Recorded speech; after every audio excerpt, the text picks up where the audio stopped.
What's up, YouTube? At this recording, we're at about 4 months into the COVID-related lockdowns.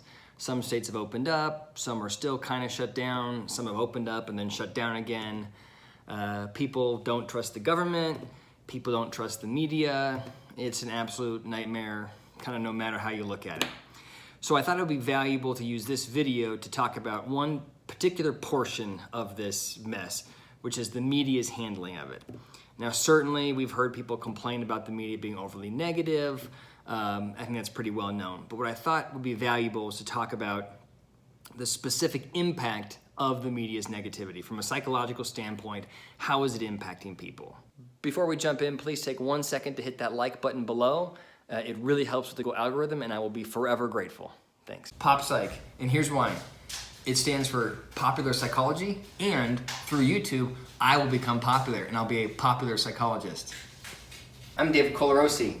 No, it's Dr. David Colarosi. I have a master's degree in marriage and family therapy and a PhD in counseling psychology. You are such a genius.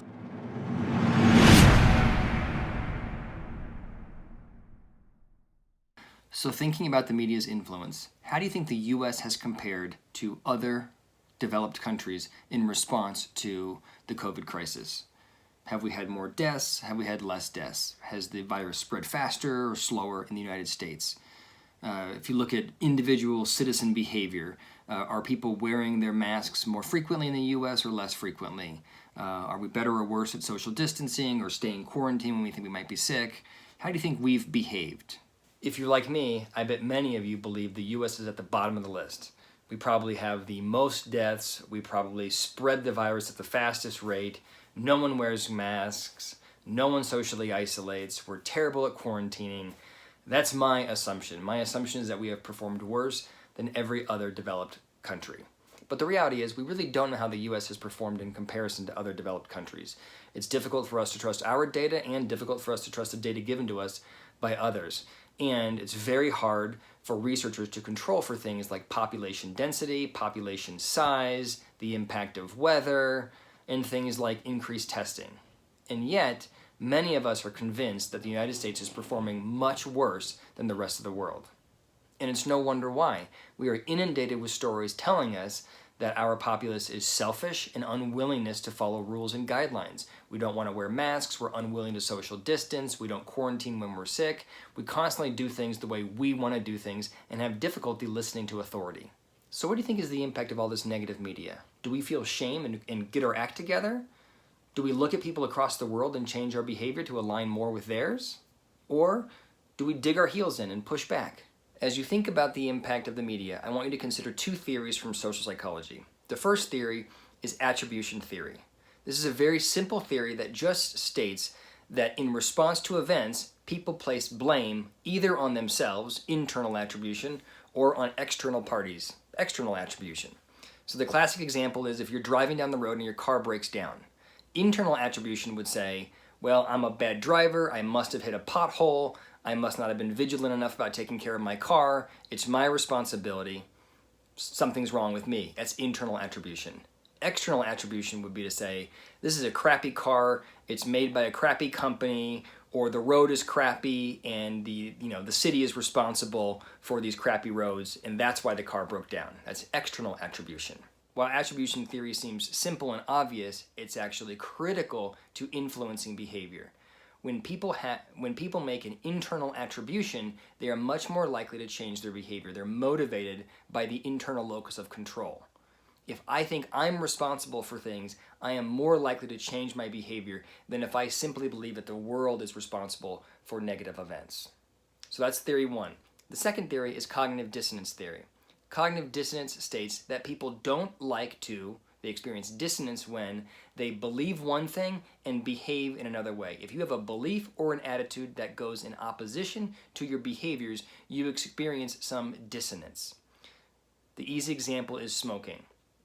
If you're a smoker and you believe that smoking is bad for you, it's going to be psychologically uncomfortable for you to smoke a cigarette. So what you have to do is find a way to make those two things fit. Either you need to discontinue smoking, and then your behavior aligns with your beliefs and attitudes, or you need to change your beliefs and attitudes. So you might say to yourself, smoking is really not that bad, not that many people die from smoking, and then you can justify your behavior, and in that way your behavior is more in alignment with your beliefs and attitudes. These two theories are important because they work together. Your attributions, your internal attributions, turn into attitudes and beliefs that dictate your behavior through cognitive dissonance. This was proven very clearly in a very famous study back in 1975. I believe the authors' names were Brickman, Bolen, and Miller, but I will put a link to it in the description. What these researchers did was try to influence the cleanliness of 5th grade students. They looked at 3 different classrooms, measured how clean they were, noticed that they're all disasters when it came to picking up candy wrappers and that kind of thing, and they separated these classrooms into different groups. The first classroom was considered the attribution classroom. In this classroom, they were given a 2-week treatment in which the teachers and the school regarded the classroom as being very clean and tidy. They even had a sign up saying, in this classroom we keep things clean, and they were constantly being validated, taught that they are clean. The goal here was to create an internal attribution, to get the students to recognize that they have control over their environment and their ability to keep that environment clean. The researchers wanted them to identify with that cleanliness. The second group or classroom was given sort of corrective feedback.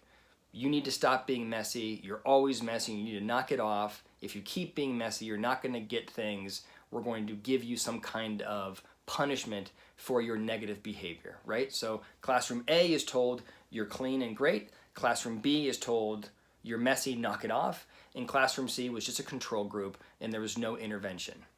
Then at the end of a 2-week period, the researchers gave candies out to each group. And at the end, after passing the candies out and letting the children eat the candy, they went back and measured how much litter was on the floor of the classrooms. And interestingly, the classroom that was validated, the classroom that was given that positive attribution, right? You guys are clean, you have the ability to stay clean, and we trust you, that group was the cleanest. Because of all the positive comments, the kids believed that they were clean and had to change their behavior to ensure that there was alignment, right? To avoid that cognitive dissonance. The group that was given the kind of corrective feedback, well, to make their behavior align with what they were being told, right? You're dirty, knock it off. They had to be more messy. That kept that alignment happening. So here's the bottom line. If you believe something about yourself, you're likely to operate in alignment with that belief. So think about the media. If the media is telling us day after day after day that we don't wear masks, that we don't social distance, that we're unwilling to quarantine, what are we telling ourselves? We're telling ourselves that we are selfish, that we do rebel. That's the American way, right? We're constantly being fed that message. So what's the impact? Long term, I guarantee you, is to lead to more negative behaviors. I am willing to bet that if our media, as one sort of large force, changed their narrative, if the media then said to us, you know what, the USA is typically cowboys when it comes to this kind of thing, but as it relates to COVID, we've done a great job. You're flattening the curve. We flattened the curve faster than expected. Across the country, people are aligning with the government. People are wearing masks. People are social distancing. I guarantee you our behavior would change. So that's my belief. I think that's the best way that the media can help positively influence our behavior. But I'm really curious to hear what you think. If you would, leave your comments and thoughts below. It's really interesting. Don't forget to like and subscribe.